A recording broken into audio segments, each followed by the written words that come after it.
can find movies on over-the-air channel 13.3.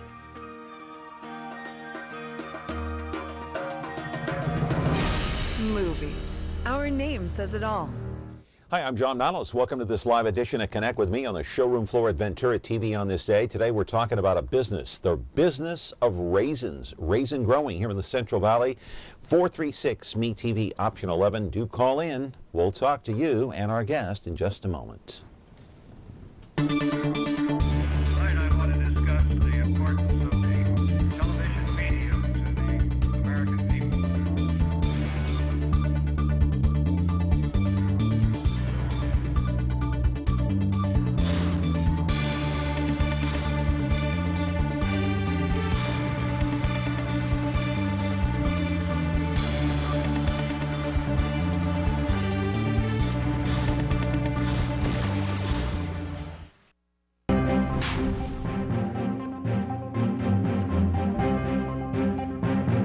And welcome back to the program. It is the focus on business today. We'll get to that in a moment. But first, I do want to mention that you are watching us live on Comcast channel 187 and 43.6 and 13.1. The replay will happen later on today, right here on 13.6. U2 at 2 o'clock, and then 4.6 Biz TV at 8 o'clock tonight. The Twitter account is at John Mallows, Me TV. Still have to update that, but it's a task keeping up, of course, with social media, either Facebook or Twitter. At any rate, we'll get to that when we can, right? All right, March is here. It's the early part of March, and of course, we all look forward to March Madness, but between now and May is a very critical time for the raisin industry right here in the San Joaquin Valley, because a good drenching, a good rain, which we all know that we need, could wipe out an entire crop. I want to go to the videotape and show you what I'm talking about, my friends, when I'm talking about raisins. That's why this is a critical time for the grape crop as well. In just a few weeks, blooms will turn into tiny grape bunches, and the growers will water and nurture the vines. As we roll into summer, the chemistry of the sun and the soil makes them even sweeter. And by August, the grapes are plump and full of sugar, hopefully. I mean, that's the theory. And then, of course, there is the dried down version of the converting the grapes to raisins. There are a couple of different ways to do it.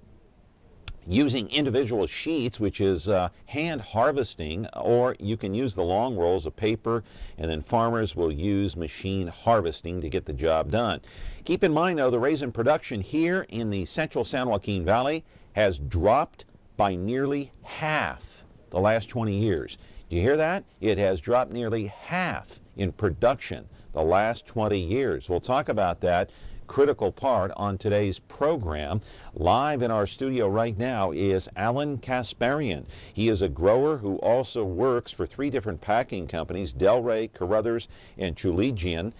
He will talk to us about the raisin industry, the business of growing raisins, and how it has diminished over the course of the last 2 decades here in the San Joaquin Valley. You're welcome to chime in, 436-ME-TV, option 11. Do call in and weigh in. We're back with the program in a moment. Attention all units. We have reports of 2 motorcycle cops protecting California's highways. That's for us, good buddy. The Men of Chips are on Me TV. Hi, I'm John Baker. I'm John Baker. It's Officer Baker. He's the blonde one. Hi there! Officer Poncherello, man. Frank Poncherello. Oh, I'm Frank Poncherello. And he's the one who's Eric Estrada. There's no way I wouldn't remember a name like that. Catch the blonde one and the one who's Eric Estrada on Now Chips. on Me TV Fresno, Xfinity 187. When you like Ventura TV Appliance on Facebook, it's nice. But when you love the Samsung big screen we deliver, it's even better. Our website is cool, and it's a good place to start. But you really should touch the merchandise before you buy. Time for that upgrade to an HD 3D web-enabled Samsung TV. Get the best selection, price, and service in town without waiting. Come in to Ventura TV Appliance and touch the merchandise today. The focus on business today and the business of doing the raisin production is very important here in the San Joaquin Valley. Brings in a lot of money to this area, but the production has kind of diminished the last couple of decades, as mentioned. Alan Kasparian is here to talk about this. You've been in the raisin industry for how long, Alan? Well, I grew up in it. My father farmed and still farms in Selma. I grew up in it, but as an active career path, 35 years. 35 years. Oh my goodness. So we're talking about the diminished production the last couple of decades. I want to roll a videotape here. We can look at some of the grapes that are on the vines that obviously turn into raisins. But tell us about that diminished production. Get into the gritty details as to why and how this has happened. Well, it's all a matter of economics. 20 years ago, we were knocking on the door of what would be close to 500,000 tons of Thompson seedless production, which is the dominant raisin grape and has been for the better part of 100 years. As we're speaking today, we expect a crop of somewhere around 290,000 tons. And if you look all around us, there's a lot of open land, a lot of piles of grapevines that have been put up, and on burn days, you'll see them smoking and burning. And they're coming out acres and acres and acres, and we have not seen anything like this to this degree, at least during the time that I've been in the industry, and I would have to say going back to my father. Wow, and that's a long time. So at one time, the central San Joaquin Valley produced roughly 42 to 45% of all raisins that are shipped out around the world. Now it's down to what, 24, 25%? Well, it's not quite down to that yet, but at the rate the vines are being pulled in favor of other crops that are going to be going in, we expect that the industry will be somewhere between 24 and 26% of the world's supply within the next year or two, because they're coming out at such great volume that what once was a mid to low 40s percent of the total supply of the world will be down to that. And again, it's something that's decision time for a lot of growers. What do you mean by that? Well, being a student who had a minor in economics, you don't have to be a rocket scientist to know that it's the term highest and best use. Right now, as land is being pulled, the land that had the vines on it, farmers have to then think about what the highest and best use for that land is. If the return on raisins continues to be what it is, then the highest and best use would be some other crops. Right now, the nut crops are doing very well. Like walnuts, pistachios, almonds are all outperforming what the raisin grower is getting. Not to mention perhaps some of the newer citrus varieties, and we can go on and on. As crops outproduce in not only production but in income other crops, then the farmers have a decision to make. They'll go to those other crops. Oh, instead of growing grapes and turning them into raisins. Correct. Yeah. Correct. So it's a financial decision. Well, it's maybe more of a financial decision than it's ever been, with the fact that water. We've said that oil was liquid gold. Well, I think water in California has always been that liquid gold, and where we're at right now is with a premium on water, with things going on the west side that preclude the growers out there from getting water, that make drilling wells almost prohibitive. I mean, I'm hearing things of $1 million wells going in because you have to go so deep for water. With zero allocation again this year, more and more acres on the west side will go fallow. As they go fallow and as they can't handle the ability to get water to permanent crops, those growers, those farmers are looking for property further east. And the pressure is keeping land prices high, but at the same time, when they're paying that type of money for land, they're going to be looking at crops that return much, much higher than anything raisins can do. Henceforth, they're buying land, vines are being pulled out, and you're going to, again, the highest and best use crops that are out there. All right, we're talking with Alan Kasparian. He is a grower. He also works for about 3 packing companies, one of which is Delray, the other one Carruthers, and Chuligian, and we are going to take your phone calls, 436-ME-TV, option 11. The raisin industry not doing as well as it has done in the past, and what's the future of growing raisins here in the central San Joaquin Valley?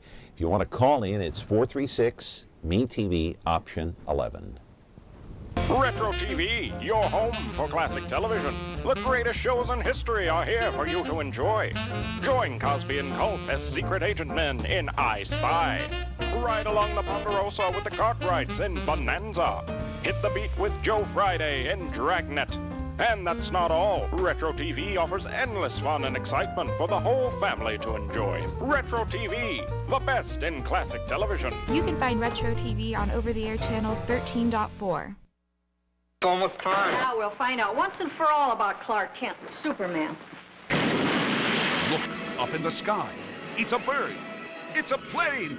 It's a TV show. Yes, but who is he? What's his name? He's Superman. Golly, Clark, won't that be wonderful seeing Superman? Fighting a never-ending battle for truth, justice, and television the Me TV way. No one can do the things that Superman does. The adventures of Superman. Now on Me TV Fresno, Xfinity 187.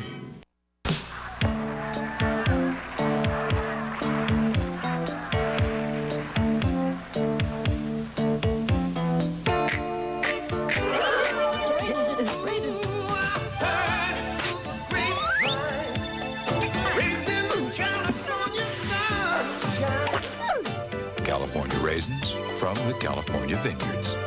Don't you know I heard it through the grapevine? Sounds great, doesn't it?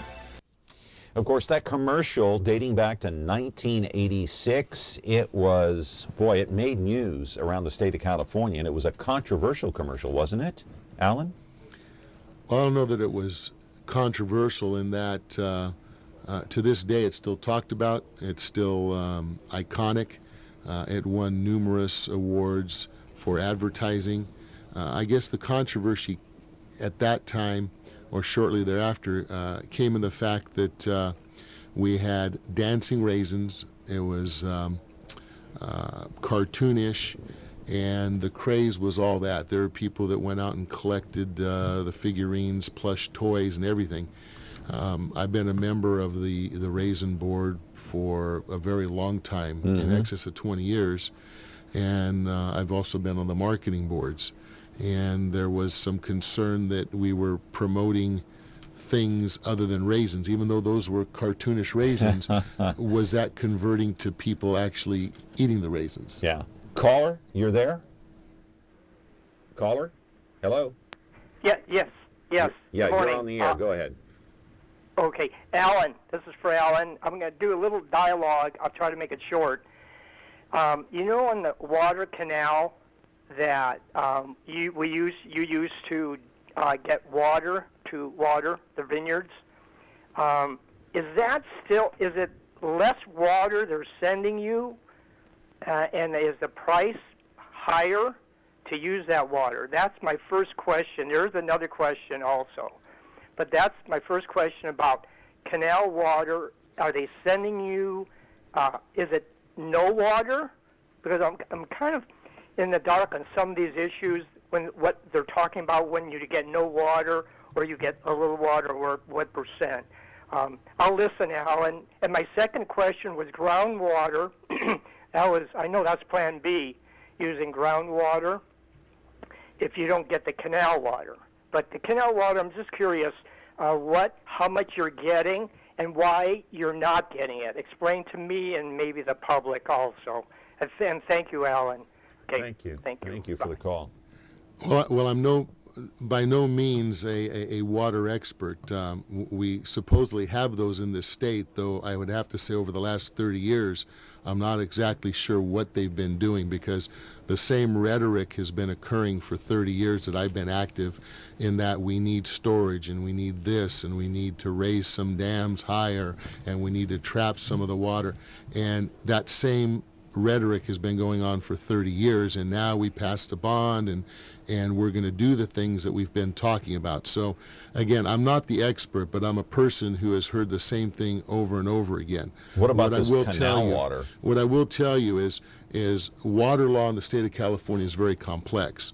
There are old contracts, some going back almost 100 years, that dictate who gets what when we have water. The problem now is we're entering in the midst of a fourth straight drought year, and I would say this 4 years, we had a couple of good years, and then previous to that, we had another 3 years, if we remember, of drought, not as severe as this. So in the last 9 years, we've really had 7 very short rain years, and that's really what has occurred. Our reservoirs aren't full, and obviously the snowpack isn't there. So when you have runoff into the reservoirs, and then you have to take that water and take it somewhere, there's contractual obligations as to where that water goes first. And unfortunately, in some cases, parts of agriculture are not on that high priority list. Also, with regard to the delta that we all hear about, where it's the confluence of the ocean and fresh water and all of that situation, we have a lot of environmental concerns. Farmers happen to think that the delta smelt and that particular fish that's trying to be saved, because what they have is large pumps that pump the delta water and some of that into the canals to feed the rest of the state.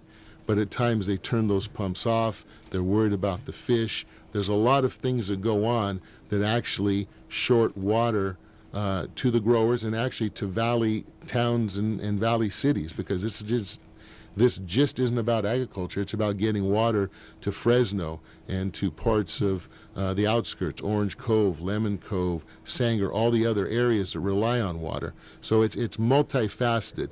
The short answer is there's different contracts out there. In short rain years, ancient contracts, if you will, of who gets water first applies.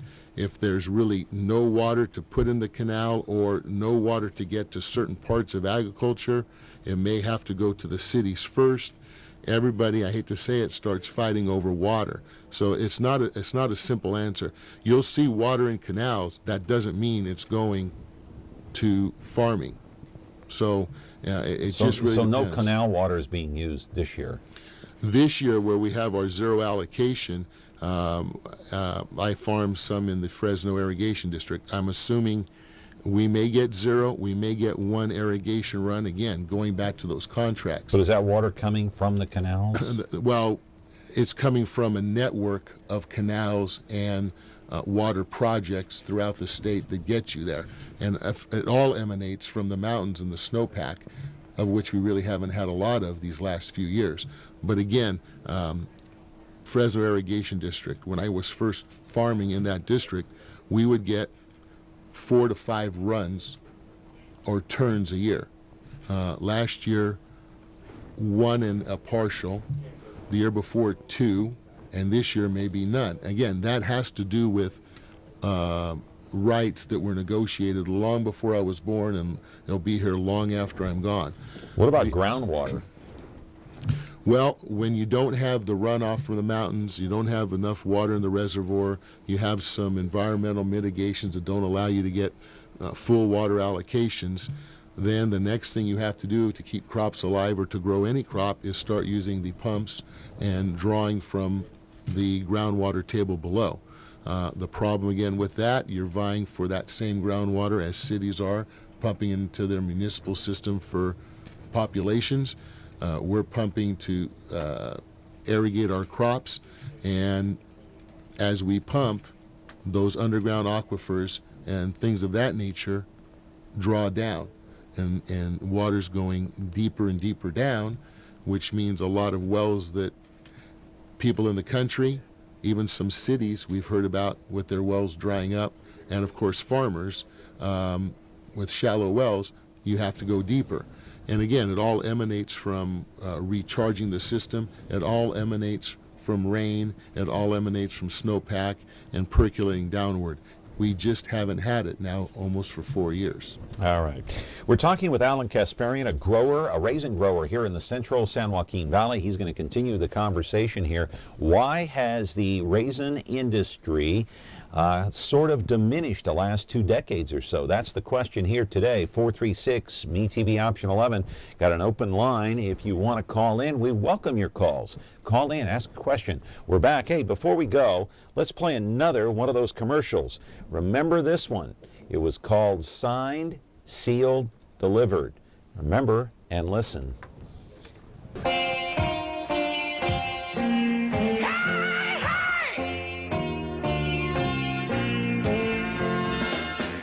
Like a fool when you stay too long. Now I'm wondering if your love's still strong. Ooh, baby, here I am, signed, sealed, delivered. I'm yours, baby. And that time I really said goodbye. Now I'm back and not ashamed to cry. Ooh, baby, here I am, signed, sealed, delivered. I'm yours.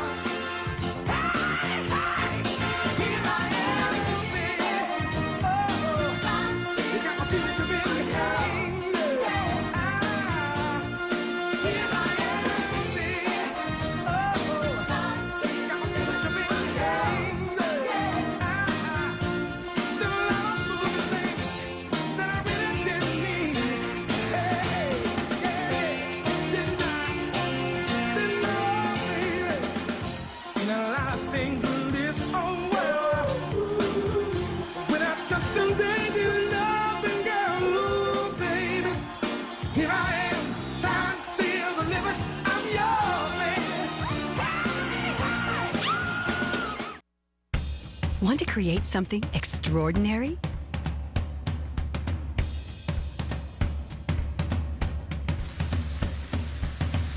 Create perfection. Our lifestyle appliances make it easy.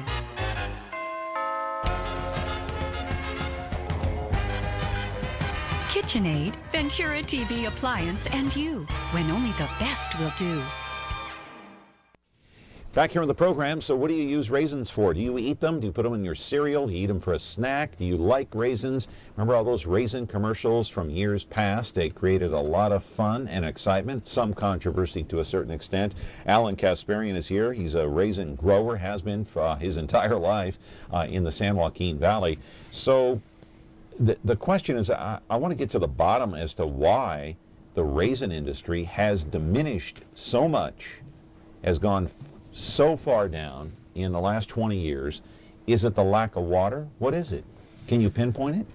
Or is it a combination of a lot of things? It's a combination of a lot of things. Can we name all those things that, enter into it? Some people would say that back when we had that commercial that everybody loved, they still talk about today. Sometimes I go in homes and I still see the figurines. There was a thought that those commercials, again, sold more figurines than raisins. Now, I was a proponent. I said it at the time, and I will say it right now. We're not a household commodity. We're not something that absolutely needs to be in every household. We're a wholesome, nutritious, a good product, natural sugar. We called ourselves nature's candy. All of that is beneficial and great. But what occurred is back in the day when we had these commercials and we weren't a household name, we were in the mind's eye. People heard the word raisin, even if it's a dancing raisin. And I said that was good. We maintained sales and we actually increased slightly. There was some talk afoot that, well, you know, we're not selling enough. It's time to take a call here. Go ahead, caller. You're on the air.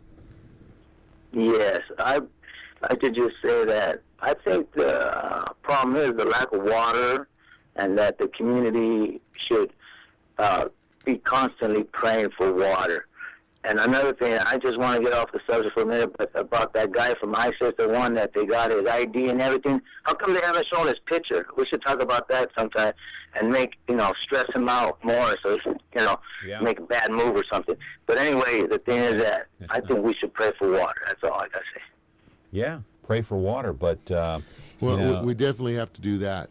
As far as the commercial back then, because of that controversy that kind of went away, we had some issues on the marketing board that said, maybe that's not what we want to do. We want to sell raisins. But were sales going through the roof at that time? Sales were going up, but if anything, we kept a very constant sales base on a budget that wasn't anywhere near what some other corporations spend on burgers, let's say, advertising, or even other ag commodities. We had a very small budget, and we did very well. Eating raisins the hip thing to do at the time. If you were eating raisins, man, you were a hip person, I fought to continue those things, but again, that's where the politics of a very small industry, and in some instances a very narrow-minded industry, took a hold. So and that stopped. And so what happened what happened in terms of what made the turn downward? What was the cause? So what happened is during that time, everybody got excited, and we had a lot of acres go in the ground. We had a lot of production. But you also had a lot of water at that time. And we had more water, and what we did is we outproduced our ability to sell all of that production. So we ended up, in fact, instituting a program called a diversion program, where we actually self-funded ourselves to not produce. I know it sounds ridiculous, but we produced so much that the industry had to band together and develop a program whereby we didn't produce, and we paid producers not to produce. Not the government. It was self-funded within the industry. Okay, so then we get to a point where we reach some equilibrium again. The commercials are distant past, and we're doing okay. Not great, but okay. And almonds and some other commodities hadn't taken off on their trajectory yet. And we were doing okay through most of the 90s. And then in the 2000s, again, other commodities started taking off. Land prices started going up. And then by the mid to late 2000s, water became a concern. And as people moved from other areas to areas that had more water, i.e. west side moving east, where the wells didn't have to be dug as deep, where you weren't spending $1 million for a well, but you had to spend, some money. They went to commodities that, at least on land that maybe didn't have as much water, at least yielded more, or will be yielding more than what you have for raisins. So it's been a confluence of things. So let me get this straight. First, it was the perception that shot the raisin industry through the roof with sales, okay, thanks in part to these two commercials and others, okay. Then the commercials go away, so that perception of raisins kind of goes away. Now you have land issues, you have production issues, and now you have a water issue. So are all these contributing factors? Well, the water is a contributing factor as to why land in one area is not being farmed and can't be farmed because it's too expensive to get water, or they have no water, and to the other area that for now has water. Now I'm safe for now, because at the rate we're going, if we don't get replenishment, even the areas that have what we call good water may not. And at that point, land's not going to be worth anything. But you're saying that after the commercials went away, things kind of leveled off. It leveled off. You were doing okay. We were doing okay. But then, where did the bad turn happen? Was it land and production issues or water issues? The bad turn happened that labor cost, because raisins are very labor intensive, more so than a lot of other crops. Labor costs kept going up. We were somewhat in balance, but always had inventories. Land prices stayed low. When the housing market, those prices went up, land prices trailed for 2 years, and then they shot up, and they kept shooting up even when home prices went down. Now, people realized that maybe agriculture was a thing to do, but maybe not raisins. And slowly you had almonds and the nut crops and citrus and pomegranates all outperforming. So a lot of people felt that that was where they needed to go. Caller, are you there? Well, the caller was there. 436-MeTV, option 11. Call in, be patient. You do have to hit option 11, of course, and be patient. We'll get to your call. We welcome your calls here. I do have a question here. Are the drought-type conditions, are there a variety of grapes that might be more suitable to this kind of climate? Actually, grapes in themselves are one of the permanent crops that actually are in that mid-range to lower range of water requirements. So do they need a lot of water or not? Well, we use the term acre foot. Grapes can be grown at 2.5 to 3 acre foot. Some of the nut crops go from 4 to 5 or so acre foot. Row crops, because you're constantly watering, are somewhere all in that on that range. So we're actually pretty good with regard to vines in a dry scenario. Caller, go ahead. You're on the air. Yeah, let me ask a question to Alan. If I was a young farmer and I had income where I can probably go to Mexico where they get an abundance of water, couldn't I grow raisins there and bring it to let's say California, okay? And I'm talking about import, because if we have another drought season or two, as far as raisins, they're going to be obsolete pretty soon. So, like you said earlier, you're talking about the nut industry, like pistachios and whatnot. That's a gold mine right now. But raisins, if I was going to start a crop, I would still stay in raisins, but I would go to Mexico, where the land is cheaper and you can buy it, and probably cheaper to bring it across as a young farmer and make an abundance for yourself, and also the country too. But do you think that's a good idea if I was a young farmer to go over there where the land is cheaper and there's an abundance of water? Well, you're talking to someone that's made his living in the U.S., farming in the U.S. There's so many things that have led to this with the raisin industry, because at one time we were king. You had festivals in every city in the valley, raisin festivals. That was back in the 80s, right? Well, that was from the inceptions, 40s, 50s. Dinuba had one, Selma had. They all centered around raisins. That was the dominant agricultural commodity in this area. Now, it's not. We can blame water, but understand one thing very clear. Water is just not an affliction that raisins need. Almonds need it, citrus needs it. All agricultural crops need water. If we don't have water, it doesn't matter if you had raisins, if you had almonds, or anything else. You will not be able to produce because you don't have water. So water is the overlying factor of all this.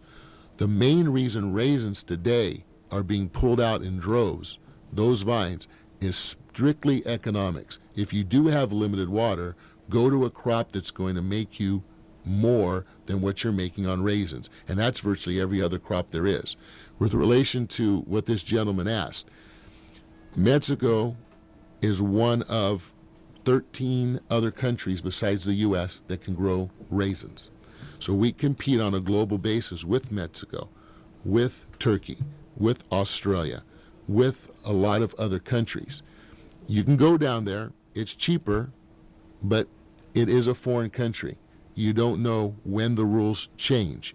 Again, you can bring them across the border, and individuals have. And there are companies in the United States that go to South America and have grapes and produce raisins down there in Chile, Argentina. You can do that.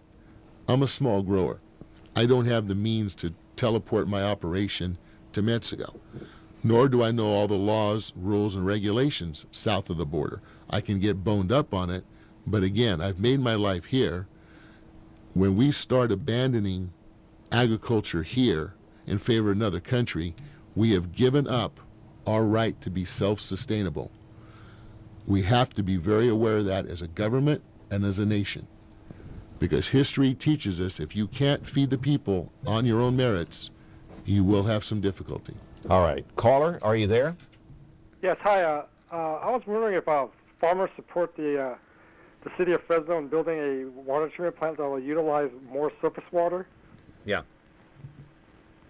That's not for raisin growing, though. That's for the residents of Fresno to use, in their homes. Tap water, shower, bath water, whatever.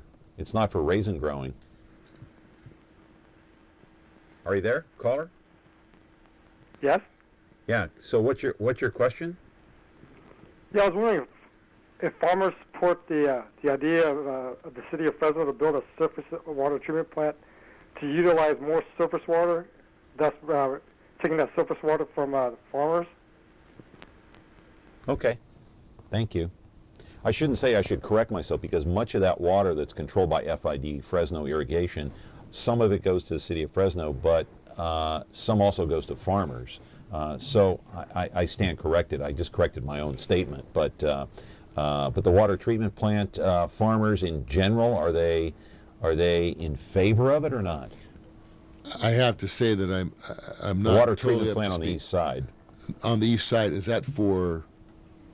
Are we talking sewage water, or what are we talking the treatment plant We're for? talking a water treatment plant that FID will control to be able to convey water into the city of Fresno and also to the rest of the farmers. It hasn't been built yet. Well, yeah, okay. I know a little bit. It's been debated, It's of been course. debated. I mean, anything that involves increasing the supply, treating the supply, getting it to a broader range, I think, farmers would be in favor for it. Why not? The whole point of the matter, though, is we are all in this boat together. The city of Fresno, the outlying areas, and farmers. Farmers live in the city, too. We don't all live in the country. Bottom line is we're all vying for the same precious, limited water. Right. So we have to do the things that allow it to conserve and extend. That's why farmers are putting in drip systems. That's why they are planting, if they can, more drought-resistant varieties of things if they're out there. We're not oblivious to that. But it goes back to the fact that if you don't have rain and you do all the drought-saving measures you can, it all goes back to rain and snowpack. Rain and snowpack. Rain and snowpack. It has for centuries. It will continue. And if we don't get that, these other things will help, but we'll be continually diminishing our underground water. Our reservoirs will go down. And again, the crops that are the most valuable will survive, provided they can even make it. Right. And so that we got to take a break, but that water surface treatment plant that the council debated last week, of course, last Thursday, that has to do with surface water out of the Kings River. The farmers are allocated a certain amount coming from FID, Fresno Irrigation District, and then the city of Fresno, of course, gets its allocation. And the city of Fresno got zero allocation out of Millerton last year. So we'll see what happens there, and the farmers are getting zero allocation this year from the feds. Alan Kasparian is here. He's a grower. He represents three packing companies, Delray, Carruthers, and Chuligian. We're back with our program, 436-MeTV, option 11, if you want to call in and weigh in on the raisin problem or raisin industry in general. Back in a moment. A top secret location. It's the spies who love me, bringing together MeTV's top super spies to fight evil at a memorable moment's notice. They're daring. That's right. Brave. Now what are we gonna do? The best we can. Suave. Does that apply to me, Oscar? Possibly. And smart. The old finger in the gun trick. Maxwell Smart. MeTV Fresno, channel 43.6 and Xfinity 187.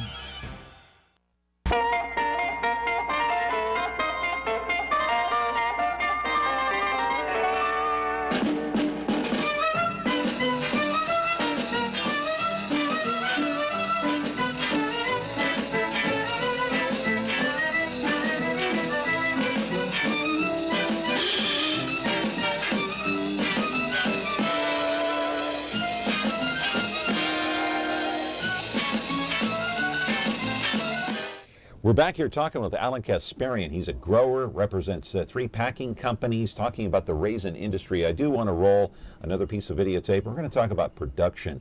Alan, look at the screen, talk a little bit about production and what you're looking at and how the production goes from, the grapes on the vine to the production and what happens between March and May in terms of drying out the grapes, they turn to raisins. What are we looking at here? Well, actually, you're looking at the period that we're just, if you will, finishing up. You saw a person tying the canes on the wire. So we just got through pruning. We've tied the vines, and we're waiting for Mother Nature to, what I call, wake the vines up. And that usually for the grape industry is that first week of March What's to about happening mid-March. Why are they cutting the branch there? That is going now to harvest time, and you're cutting the branches to end up drying on the vine. So you're showing me things rapidly, but you asked me a question that would lead for the whole season. Right now, they're shaking off the raisins that have been dried on the vine. So this process we're looking at is late September, early October to mid-October, this process. But we started out basically in March on this video. So this is kind of rapid movement, but this is overhead trellis system that we're looking at right now, being mechanically harvested after the canes were cut and the raisins were allowed to dry on the upper trellis arc, dried, and then you had the harvesting system shaking them off. This is over at a delivery station at a plant. The dried raisins are being dumped into a hopper, if you will. The white hat person, there's some USDA inspectors there. They take incoming samples to make sure that we meet incoming specifications, and then it's put through the process, and ultimately at the end you saw that bowl of cleaned raisins. So that's a quick synopsis of what that was. But where we're at this point in time is, and we're still a good 5 months or so from harvest. Where we're at now is we expect that sometime within the next 10 days we will get what we call bud swell. The shoots from the canes will open up, and you'll start seeing green throughout the valley on these wires where the canes have been tied. From there, by the time you get to May, you'll have foliage, and you'll have what we call buckshot, smaller flowers, if you will, that are going to bloom into this buckshot little cluster, little tiny cluster that eventually in September, late August and September, will be a full-blown grape to harvest, either to the winery or dried on the vine or laid on the ground. We have several methods to do it, and that's the process. And between the time of this bloom going to buckshot, they will start gaining sugar internally up until the time of harvest. And then we hope at harvest time, the one time all year that we don't want rain, for that period of 6 weeks to 8 weeks, rain would be the worst thing to have, and it would really do no good other than destroy a lot of crops in the valley. What's the worst time for it to rain? Worst time for it to rain would be from August, I would say August 15th to mid-October. All right. Production video number 2 here. I want to take you through the process, and again, this is going to be quick. All right. This isn't going to be a long drawn out. What are we looking at here? You're looking at raisins that were dumped into the hopper at the raisin plant.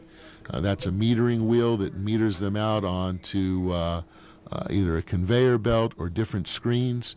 Here you're looking at the raisins going through a grater screen with holes to turn around and size them. Now you're looking at the processing as they go through a variety of machines to clean, get this chaff and the sand, sticks, any form of material, high pressure wash to clean them, and eventually they'll be on a conveyor for processing into a box. Go ahead, caller, you're on the air.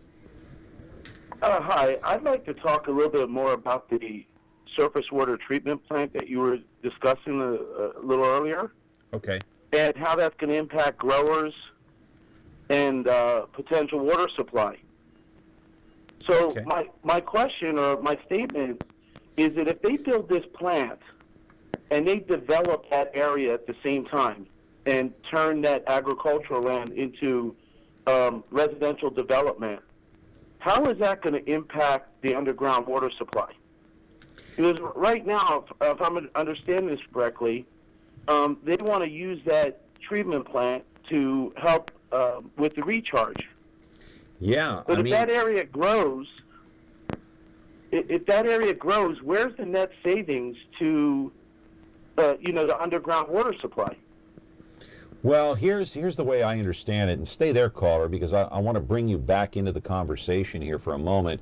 As I understand the water treatment plant, it's to take water, which there's very little now coming out of the Kings River, deliver it to both the residents of the city of Fresno and to farmers.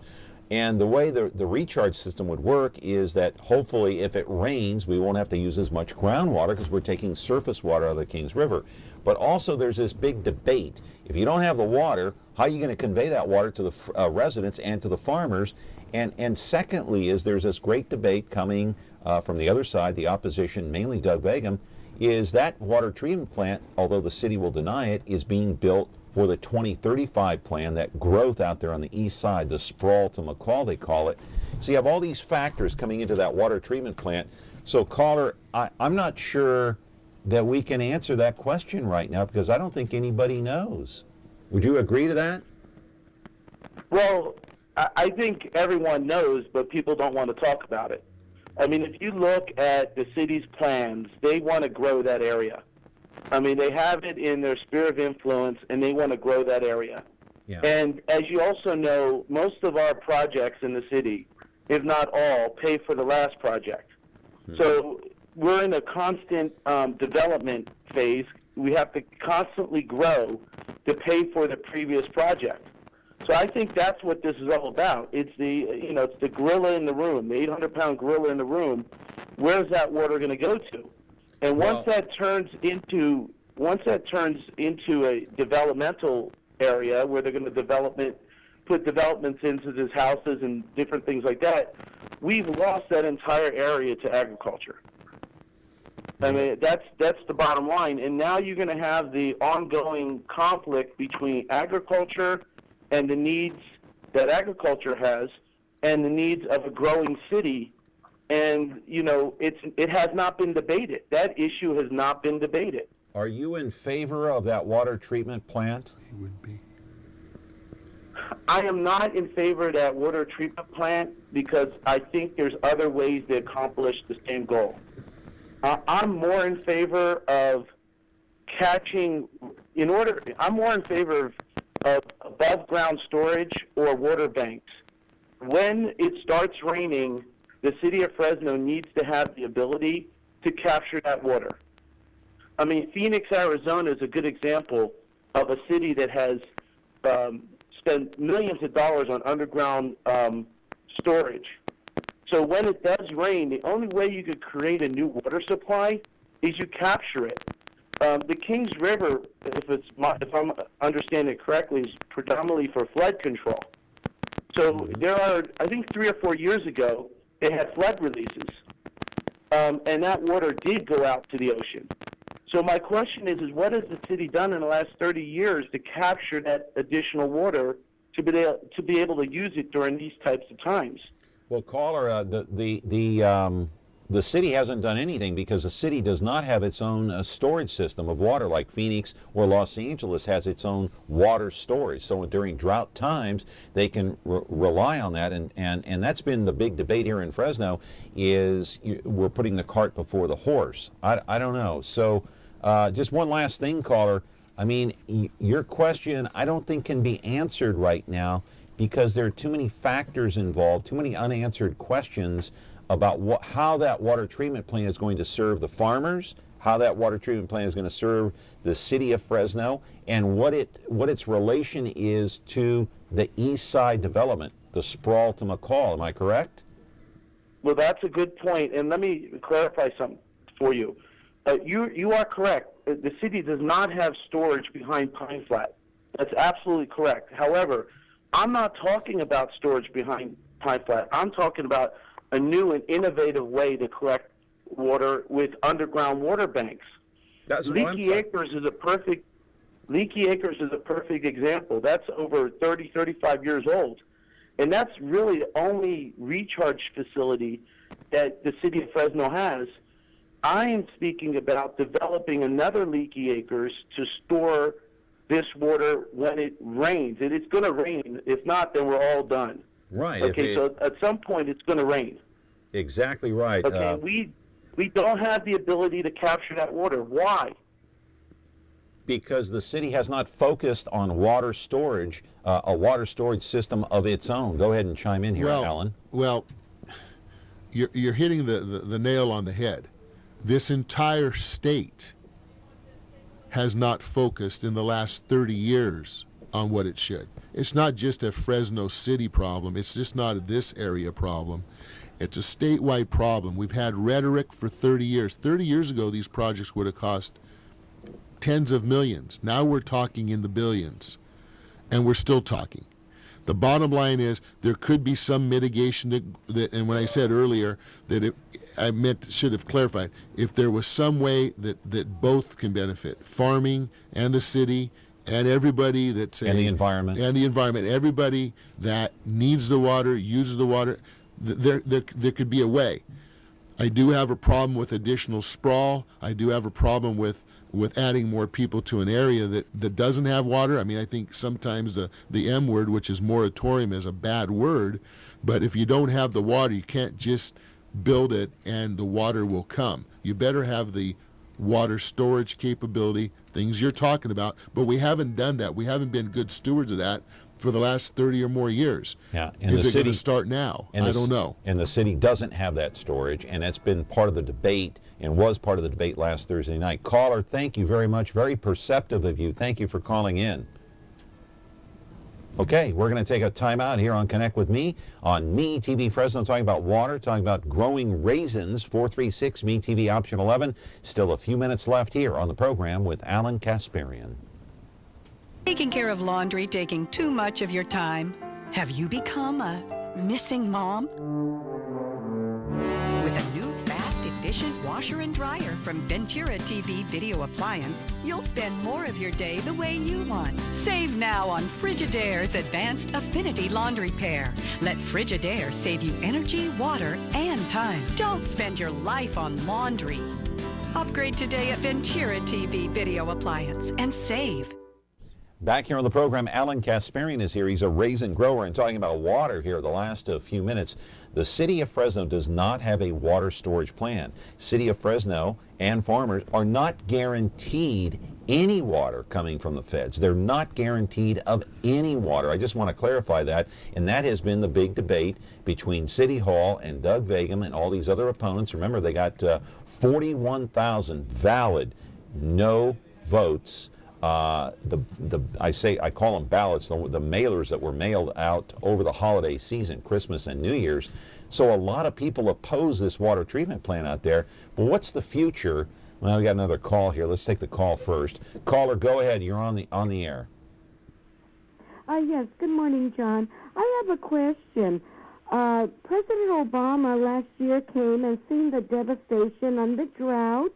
Mm-hmm. But yet nothing is being done. Why did he come out here? I thought he was going to help us with the drought or something from the Delta, but yet I don't hear anything about him helping us in Washington. So can you put an input on that? Maybe in the future they will help us on this drought?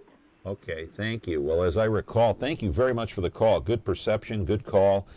He did come out here and he talked about global warming, the lack of rain. Okay, so it turned into a global warming debate instead of really trying to help out the farmers. So why haven't the feds helped out more? It's the politics of politics, okay? Farmers in the population of the entire United States are probably less than 1% of the population now, or very close.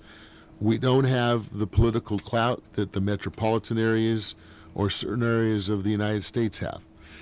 When a president comes out, and I don't think it really has to do with Republican or Democrat, they're bound by who votes, the areas that have the votes, and what plays well. Hate to say it, it's the politics of politics. And unfortunately, farming maybe doesn't play as well as it should. Though we feed a nation, we sustain a nation, we export to the world. Fresno County and this area is the most productive region in the world for agriculture. It puts the color on your plate, the lettuce, it puts everything from raisins and nuts to the vegetables to the fresh fruit.